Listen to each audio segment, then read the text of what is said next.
Malaikat penolongku. Di usiaku yang 14 tahun, aku berkenalan dengan seorang polisi bernama Bill. Di usia itu, aku juga diberi tanggung jawab oleh kedua orang tuaku untuk menjaga adik-adikku di rumah, sementara mereka, ayah dan ibu, pergi bekerja. Perkenalanku dengan Bill diawali di suatu siang, di suatu musim panas, ketika aku membawakan segelas jus dingin dan segar untuk Bill. Yang aku suka tentang Bill adalah senyumnya dan keramah tamahannya. Karena hal itu, setiap hari aku membawakannya segelas jus yang dingin dan segar untuk Bill. Kami pun mengobrol, semakin hari kami semakin akrab dan kami menjadi sahabat. Bill bercerita bahwa Bill sudah menikah dan hendak menantikan anak ketiganya yang dianugerahkan Tuhan dalam pernikahannya. Bill pernah berkata seperti ini,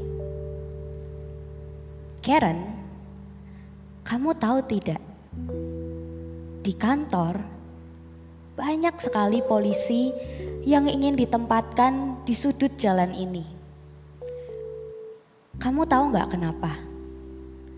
Karena mereka ingin mendapatkan segelas jus dari remaja yang cantik seperti kamu." Mendengar hal itu, aku tersenyum dan aku tersipu malu. Suatu saat, ada seorang pria mengetuk pintu rumahku. Pria itu berkata, dia bekerja sebagai kontraktor yang diutus oleh ayah untuk memperbaiki rumahku. Awalnya aku agak curiga, tapi pria itu berhasil meyakinkanku dan akhirnya aku izinkan pria itu masuk ke dalam rumah. Tapi tak lama kemudian, pria itu mengambil sebilah pisau dan menaruhnya di leherku. Ia berkata, "Jangan kamu teriak.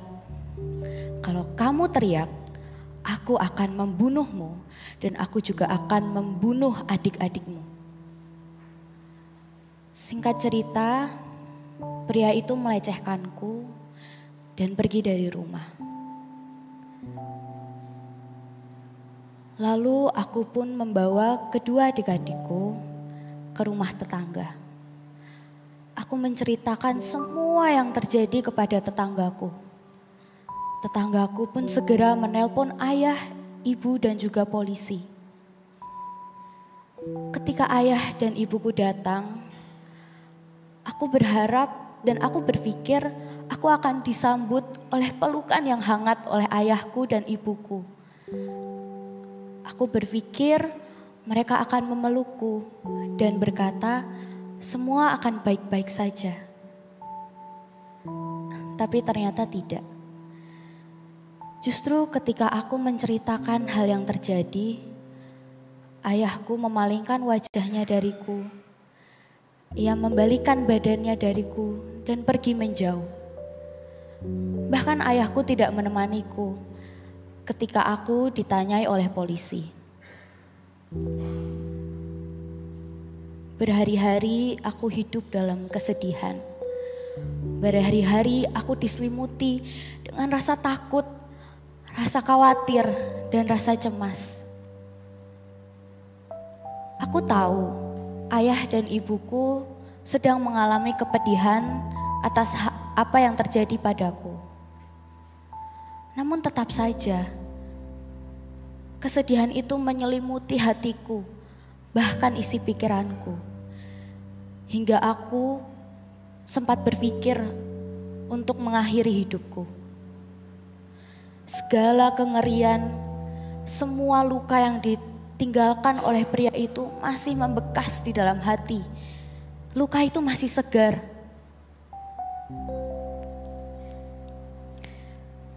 Suatu hari, ibu memanggilku dan memintaku untuk menceritakan kembali kejadian itu. Aduh, apa ibu ini gak mengerti ya? Apa ibu ini gak tahu? Kejadian itu tuh baru saja terjadi. Luka yang dalam hatiku masih sangat segar. Aku masih trauma. Sungguh berat bagiku untuk menceritakan hal itu lagi. Itu yang kupikirkan dalam hati. Ketika aku masih bergejolak, masih dalam berkonflik itu, tiba-tiba aku mendengar suara. Suara yang ku kenal. Suara yang berkata, "Karen, apa kamu baik-baik saja?" Ketika aku menoleh ke belakang, aku melihat itu sahabatku Bill. Aku pun bergegas ke arahnya dan menggenggam kedua tangannya. Bill berkata, "Karen, tidak apa-apa. Semua itu bukan salahmu. Karen, menangislah di sini jika kamu ingin menangis. Semua kesedihan yang kurasakan, semua pikiran yang buruk, segala ketakutan dan kekhawatiran akhirnya tidak dapat kubendung lagi. Semua keluar dalam tangisan, dalam air mata yang mengalir di dalam pipiku.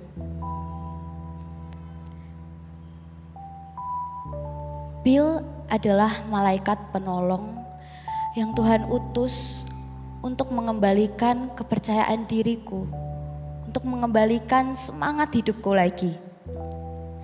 Kasih dan perhatiannya membantuku untuk keluar dari trauma besar itu. Jemaat yang dikasihi Tuhan, banyak orang yang akan dipulihkan apabila kita mau mengulurkan tangan kita dan menjadi malaikat penolong bagi mereka yang membutuhkan, bagi mereka yang sedang terpuruk dalam keadaan.